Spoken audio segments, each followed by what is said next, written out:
खुदावंद के जिंदा कलाम में से दूसरा सैमुएल और उसका 21वां बाब। और दाऊद के अय्याम में पे दर पे 3 साल काल पड़ा और दाऊद ने खुदावंद से दरियाफ्त किया। खुदावंद ने फरमाया कि ये साउल और उसके खूनरेज घराने के सबब से है, क्योंकि उसने जबूनियों को कत्ल किया। तब बादशाह ने जबूनियों को बुलाकर उनसे बात की। ये जबूनी बनी इस्राएल में से नहीं बल्कि बचे हुए अमूरियों में से थे, और बनी इस्राएल ने उनसे कसम खाई थी, और साउल ने बनी इस्राएल और बनी यहूदा की खातिर अपनी गर्मजोशी में उनको कत्ल कर डालना चाहा था। सो दाऊद ने जबूनियों से कहा, मैं तुम्हारे लिए क्या करूं और मैं किस चीज से कफारा दूं ताकि तुम खुदावंद की मिरास को दुआ दो। जबूनियों ने उससे कहा कि हमारे और साउल या उसके घराने के दरमियान चांदी या सोने का कोई मामला नहीं, और ना हमको ये इख्तियार है कि हम इस्राएल के किसी मर्द को जान से मारें। उसने कहा, जो कुछ तुम कहो मैं वही तुम्हारे लिए करूंगा। उन्होंने बादशाह को जवाब दिया कि जिस शख्स ने हमारा नाश किया और हमारे खिलाफ ऐसी तदबीर निकाली कि हम नाबूद किए जाएं और इस्राएल की किसी मुमलिकत में बाकी ना रहें, उसी के बेटों में से 7 आदमी हमारे हवाला कर दिए जाएं, और हम उनको खुदावंद के लिए खुदावंद के चुने हुए साउल के जिब्बा में लटका देंगे। बादशाह ने कहा, मैं दे दूंगा। लेकिन बादशाह ने मफीबोस्त बिन यूनतन बिन साउल को खुदावंद की कसम के सबब से जो उनके यानी दाऊद और साउल के बेटे यूनतन के दरमियान हुई थी बचा रखा।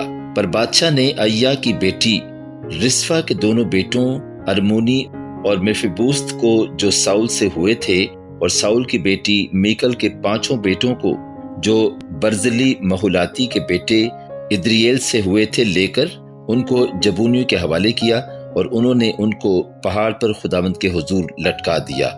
सो वो 7 एक साथ मरे। ये सब फसल काटने के अय्याम में यानी जौ की फसल के शुरू के दिनों में मारे गए। तब अय्या की बेटी रिस्फा ने टाट लिया और फसल के शुरू से उसको अपने लिए चट्टान पर बिछाई रही जब तक कि आसमान से उन पर बारिश ना हुई, और उसने ना तो दिन के वक्त हवा के परिंदों को और ना रात के वक्त जंगली दरिंदों को उन पर आने दिया। और दाऊद को बताया गया कि साउल के हिरम अय्या की बेटी रिस्फा ने ऐसा ऐसा किया। तब दाऊद ने जाकर साउल की हड्डियों और उसके बेटे यूनतन की हड्डियों को यबीस जलाद के लोगों से लिया, जो उनको बैत शान के चौक में से चुरा लाए थे, जहां फिलिस्तियों ने उनको जिस दिन के उन्होंने साउल को जिलबुआ में कत्ल किया टांग दिया था। सो वो साउल की हड्डियों और उसके बेटे यूनतन की हड्डियों को वहां से ले आया, और उन्होंने उनकी भी हड्डियां जमा की जो लटकाए गए थे, और उन्होंने साउल और उसके बेटे यूनतन की हड्डियों को जिला में जो बिन्यामीन की सरजमीन में है उसी के बाप कैस की कब्र में दफन किया, और उन्होंने जो कुछ बादशाह ने फरमाया सब पूरा किया। इसके बाद खुदा ने उस मुल्क के बारे में दुआ सुनी, और फिलिस्ती फिर इसराइलियों से लड़े, और दाऊद अपने खादमों के साथ निकला और फिलिस्तियों से लड़ा, और दाऊद बहुत थक गया। और इश्बी बनूब ने जो देवजादों में से था और जिसका नेजा वजन में पीतल की 300 मिस्काल था, और वो एक नई तलवार बांधे था, चाहा कि दाऊद को कत्ल करे। पर जरूया के बेटे इबीशे ने उसकी कुमक की और उस फिलिस्ती को ऐसी जरब लगाई कि उसे मार दिया।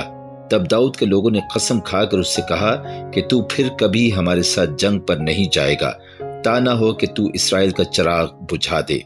इसके बाद फिलिस्तियों के साथ फिर जूब में लड़ाई हुई। तब हुसाती सुबकी ने सफ को जो देवजादों में से था कत्ल किया, और फिर फिलिस्तियों से जूब में एक और लड़ाई हुई। तब अलहनान बिन यारी अर्जीम ने जो बैतलहम का था जाति जूलियत को कत्ल किया, जिसके नेजा की छड़ जुलाहे के शतीर की तरह थी। फिर जात में लड़ाई हुई, और वहां एक बड़ा कदावर शख्स था। उसके दोनों हाथों और दोनों पांव में 6 उंगलियां थीं, जो सब के सब गिनती में 24 थीं, और ये भी उस देव से पैदा हुआ था। जब उसने इसराइलियों की फजीहत की तो दाऊद के बेटे सिमई के बेटे यूनतन ने उसे कत्ल किया। ये चारों उस देव से जात में पैदा हुए थे, और वो दाऊद के हाथ से और उसके खादमों के हाथ से मारे गए। पाक कलाम के पढ़े और सुने जाने पर खुदावंद की खास बरकत हो। आमीन।